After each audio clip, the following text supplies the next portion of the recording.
কোর্টে প্রমাণ দেখিয়ে বিদ্যুতের মুখোশ খুলে দিয়ে তানিয়ার কাস্টাডি পেয়ে গেল অনিরুদ্ধ আর বাণী। হ্যাঁ বন্ধুরা, এমনটাই দেখা যাবে। তাই সম্পূর্ণ জানতে ভিডিওটিতে লাইক দিয়ে চ্যানেলটি সাবস্ক্রাইব করে দেখতে থাকুন। গল্পের শুরুতে দেখা যাবে অনিরুদ্ধ আর বাণীর নামে অনেক কথাই বানিয়ে বানিয়ে বলতে থাকে বিদ্যুৎ। কোর্টে প্রমাণও আনতে থাকে। তারপরে সবাইকে জিজ্ঞাসা করতে থাকে যে সেদিন তানিয়াকে ফিরিয়ে এনেছিল কে। তখন বিদ্যুতের উকিলবাবু তানিয়ার বন্ধুদের মা, তারপরে আরো অনেককে এনে এনে জিজ্ঞাসাবাদ করতে থাকে। সবাই সবাই বিদ্যুতের হয়ে কথা বলে, যা শুনে অনিরুদ্ধ আর বাণী চমকে যায়। ওইদিকে মৌলি আর নয়নতারা খুশি হয়ে যায়। তারপরে দেখা যাবে মৌলির দিকে তাকিয়ে তাকিয়ে রাগ দেখাতে থাকে অন্তরা। ওইদিকে উকিলবাবু বলে, দেখুন ইওর অনার, এখানে বিদ্যুৎ বিদ্যুৎ ঘোষই হলো তানিয়ার আসল বাবা, আর বিদ্যুৎ ঘোষের কাছে তানিয়া ভালো থাকবে। তখন বাণী বলে, না ইওর অনার, অসম্ভব। আমার মেয়ে আমার মেয়ে তানিয়া বিদ্যুৎকে দেখলে আরো ভয় পেয়ে যায়, ভয় পেয়ে অসুস্থ হয়ে যায়। তাই কিছুতেই কিছুতেই আমার মেয়ে ওর কাছে ভালো থাকবে না। যাকে আপনারা সৎ বাবা বলছেন, সেই সৎ বাবার কাছেই আমার মেয়ে ভালো থাকে। ওর সৎ বাবার জন্যই আমার মেয়ে সারাক্ষণ সারাক্ষণ আনন্দে থাকে। আর সৎ বাবাকে না দেখতে পেয়ে আমার মেয়ে কষ্ট পায়। তখনই অনিরুদ্ধ বলে, হ্যাঁ ইওর অনার, প্রিন্সেস মানে তানিয়া আমার মেয়ে। তখনই উকিলবাবু বলে, যতই আপনার মেয়ে বলুক বলুন না কেন, এখানে যেই প্রমাণগুলো দেখানো হয়েছে সেই প্রমাণগুলো সব আপনাদের বিরুদ্ধেই যায়। তারপরে দেখা যাবে জজ সাহেব বলে, এই কেসটা যেহেতু বাচ্চাদের নিয়ে, তাই যত তাড়াতাড়ি সম্ভব আমি হেয়ারিং দিয়ে দেব। কালকেই এই কেসটার হেয়ারিং আমি ঘোষণা করব। তাই আজকের রাতটুকু তানিয়া তানিয়া চ্যাটার্জি কোনো আত্মীয়র বাসায় বা কোনো হোমে কাটাবে, সেটারই কোর্ট নির্দেশ দিচ্ছে। যেহেতু বাচ্চার ভবিষ্যতের ব্যাপার। ঠিক তখনই অনিরুদ্ধ দাঁড়ায় আর বলে, ইওর অনার, না, এটা হতে পারে না। তানিয়া তানিয়া আমার মেয়ে ইওর অনার। তাই তানিয়া অসুস্থ, ওর অসুস্থতার জন্যই আমি আপনাকে অনুরোধ করব, তানিয়া যেন আজকের রাতটা আমাদের সঙ্গে থাকে। আপনার কাছে আমি হাত জোর করে বিনীত অনুরোধ জানাচ্ছি। তানিয়া ভীষণ অসুস্থ, তাই ওর মেডিকেল রিপোর্টও আমি নিয়ে এসেছি। কোর্টে আমি কাগজপত্রগুলো পেশ করছি। আর ডক্টর বারবার করে বলে দিয়েছে তানিয়া যেন কোনো রকম কোনো মানসিক চাপ না পায়। তাই ইওর অনার, আমি আমি তানিয়ার আজকের রাতটা আমাদের এখানে থাকার অনুরোধ জানাচ্ছি। তখনই জজ সাহেব সেই কাগজপত্রগুলো দেখে। তারপরেই বলে, কোর্ট এখানে তানিয়া চ্যাটার্জির শারীরিক অবস্থার কথা বিবেচনা করে আজকের রাতটা বাণী চ্যাটার্জির কাছেই থাকার অনুমতি দিচ্ছে। তখন তো সাথী সহ সবাই খুশি হয়ে যায়। তখন বিদ্যুতের মুখটা ভার হয়ে যায়। তখন জজ সাহেব বলে, তাই তানিয়া চ্যাটার্জির রায় কালকে ঘোষণা করা হবে। তখন অনিরুদ্ধ দাঁড়ায় আর বলে, ইওর অনার, এখানে তানিয়া তানিয়া ওর বাবার কাছে কিছুতেই থাকতে রাজি হবে না। তখনই তখনই বিদ্যুৎ বলে, ইওর অনার, আমি কিছু বলতে চাই। এখানে তানিয়া তো ঘোষ, আমার ঘোষ। তাই তানিয়ার মা নতুন বিয়ে করে ও চ্যাটার্জি হতে পারে, কিন্তু আমার মেয়ে কেন চ্যাটার্জি হবে? আমার মেয়ে চ্যাটার্জি হতে পারবে না। তাই আমি অনুরোধ করছি, আমার মেয়ে তানিয়া চ্যাটার্জি না হয়ে তানিয়া ঘোষ যেন বলা হয়, সেটাই আমি জজ সাহেবের কাছে অনুরোধ করছি। তখনই অনিরুদ্ধ বলে, না, প্রিন্সেস আমার মেয়ে, তানিয়া আমার মেয়ে, তাই তানিয়া চ্যাটার্জি হবে। তানিয়া অন্য কারো মেয়ে নয়। বুঝতে পেরেছো? তখনই জজ সাহেব রেগে যায় আর বলে, এই আদালত কথা কাটাকাটি করার জায়গা না। তাই এই আদালতের রায় কালকে ঘোষণা করা হবে। আজকের জন্য আদালত মুলতবি ঘোষণা করা হলো। তারপরেই জজ সাহেব সেখান থেকে চলে যায়। ওইদিকে ওইদিকে বিদ্যুৎ ভীষণ খুশি হয়েছে আর বলে, কি বানি, কেসটা জিততে পারলে না। তারপরে অনিরুদ্ধকে বলে, যতই নিজের মেয়ে বলো না কেন, রক্তের তো একটা টান আছে, তাই না? তাই আমি আমি পাবো তানিয়ার কাস্টাডি। তখন বাণী প্রচন্ড ভাবে রেগে যায়। তারপরেই বিদ্যুৎ বলে, হ্যাঁ, তানিয়াকে আমার কাছ থেকে কেউ নিতে পারবে না, কেউ না। তানিয়ার কাছটাই তো আমিই পাবো, কারণ আমি ওর বাবা। আমার কাছে আমার মেয়ে ভালো থাকবে। তখনই বাণী বলে, আচ্ছা, কোর্টে না হয় আমার নামে মিথ্যে মিথ্যে কথা বলে পার পেয়ে গেলে।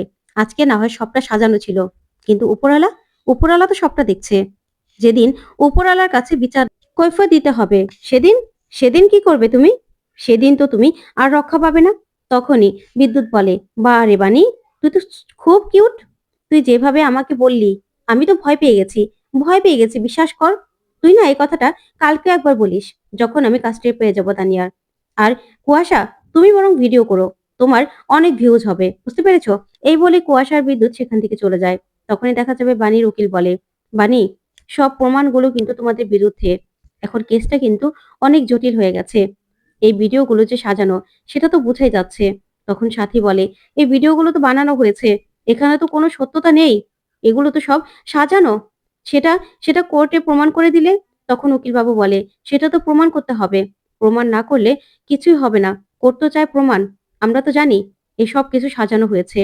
আর সবকিছু দেখানো হয়েছে বাণীর বিরুদ্ধে যাওয়ার জন্য। কিন্তু কিন্তু এগুলো প্রমাণ করতে গেলে সলিড প্রমাণ লাগবে। এগুলো যে সাজানো সেটা প্রমাণ করতে হবে।" তখন বাণী বলে, "প্রমাণ করব। প্রমাণ করব আমি। যে করেই হোক প্রমাণ আমাকে করতেই হবে। আমার মেয়েকে আমি কিছুতেই ওই বিদ্যুতের কাছে দেব না।" ওইদিকে বিদ্যুৎ কুয়াশাকে বলে, "কি কুয়াশা রানী? কালকে তো ঠিকই আমরা তানিয়াকে পেয়ে যাব।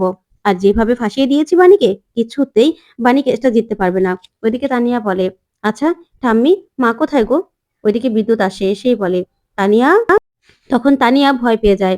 তখন তানিয়া ভয় পেয়ে ওর দিদাকে জড়িয়ে ধরে আর বলে, "ঠাম্মি, রাক্ষস, রাক্ষস আমাকে নিয়ে যাবে।" তখনই বিদ্যুতের মা বলে, "বিদ্যুৎ, সরে যা। মেয়েটা তোকে দেখলে অসুস্থ হয়ে যায়। ভয় পাবে, সরে যা।" তখন বিদ্যুৎ বলে, "কেন মা? আমি তোর বাবা।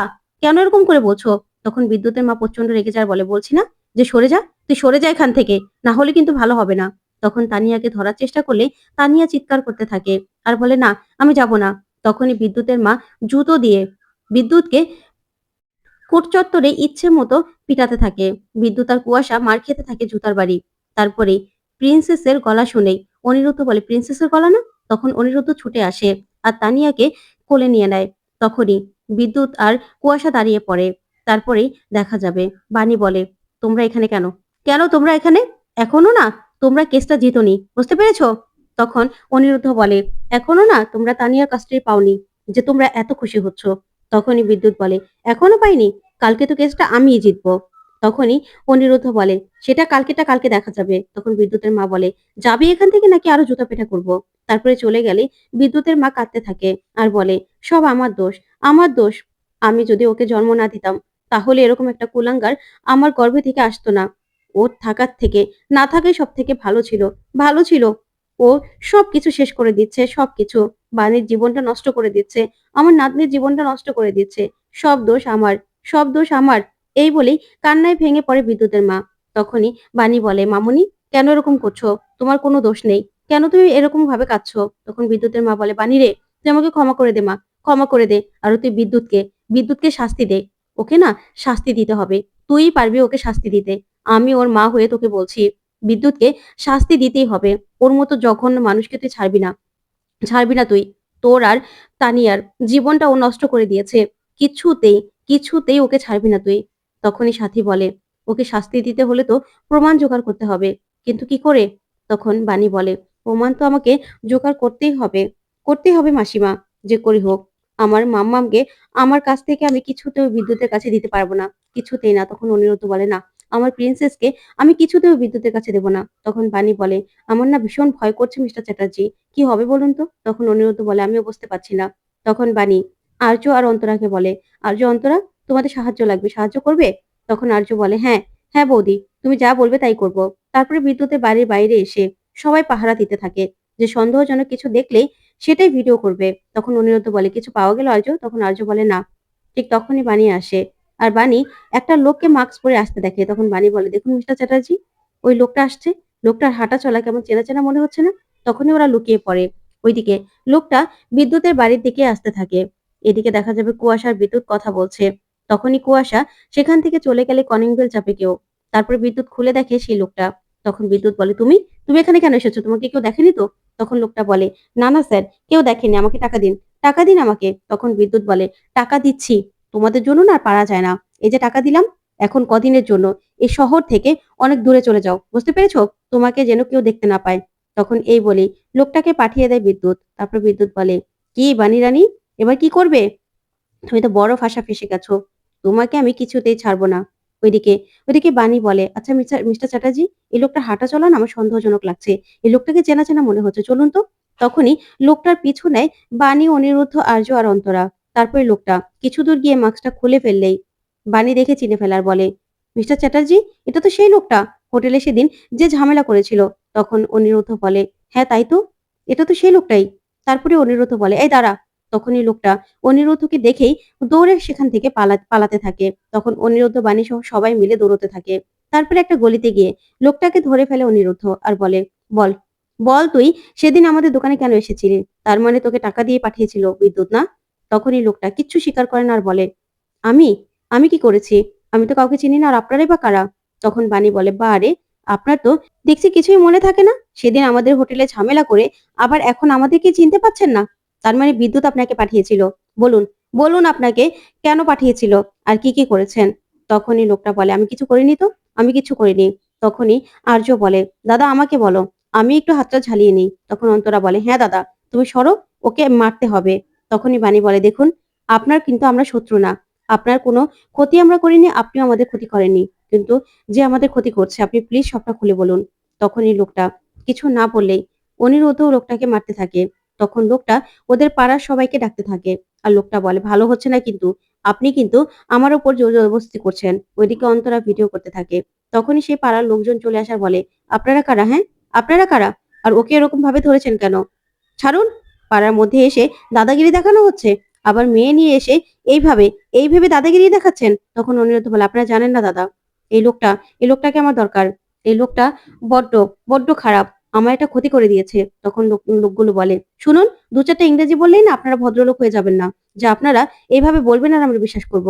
তখনই বানি অনিরুদ্ধকে সেখান থেকে নিয়ে আসে। তখন অনিরুদ্ধ বলে, একটা প্রমাণ যাও পেলাম, তাও কাজে লাগাতে পারলাম না। ছেলেটার মুখ থেকে কিচ্ছু বের করতে পারলাম না। কি হবে বানি? তখন বানি বলে, একটা না একটা প্রমাণ তো আমরা পাবোই। তো বন্ধুরা, কেমন লাগলো আজকের আপডেট? কমেন্ট করে জানাতে ভুলবে না। ধন্যবাদ।